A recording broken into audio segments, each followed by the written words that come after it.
आता हा latest fraud आहे.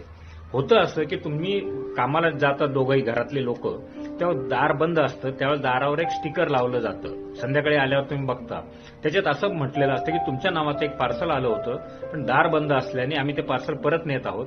तुम्हाला जर ते परत हवं असेल तर सोबतच्या स्टिकरवरील QR कोड स्कॅन करा आणि पुढच्या 3 स्टेप फॉलो करा.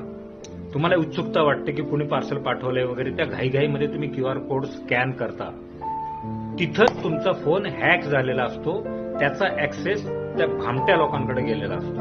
आणि त्याच्यानंतर पुढच्या 3 स्टेप जेव्हा तुम्ही फॉलो करता तेव्हा त्या प्रत्येक स्टेप मधला एक एक मालवेअर व्हायरस टाईप जो असतो तो तुमच्या मोबाईल मधनं सगळं कॉपी करून तिकडे पाठवत असतो आणि तुमचा फोन थोडक्यात डुप्लिकेट क्लोन तयार होतो त्यांच्याकडे. आता तुम्ही म्हणाल आमचं काय वाईट, काही नाहीच आहे, तर आम्हाला काय भीती आहे? प्रश्न तो नाहीये मित्रांनो.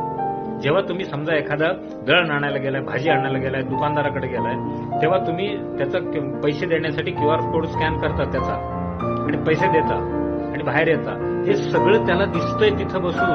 म्हणजे तुम्ही लॉग इन झालाय, तुम्ही नंतर पिन टाकलाय आणि नंतर पेमेंट झाल्यावर तुमच्या बँकेचा तुम्हाला मेसेज येतो की आता एवढे एवढे पैसे शिल्लक आहेत. हे सुद्धा ते भामटे लोक पाहत असतात आणि त्याच्यानंतर दुसऱ्या सेकंदाला तुमच्या अकाउंटवरनं, त्या क्लोन मोबाईलवरनं ते लॉग इन होतात आणि तुमच्या बँकेतली राहिलेला बॅलन्स रक्कम सगळीच्या सगळी उडवून टाकतात.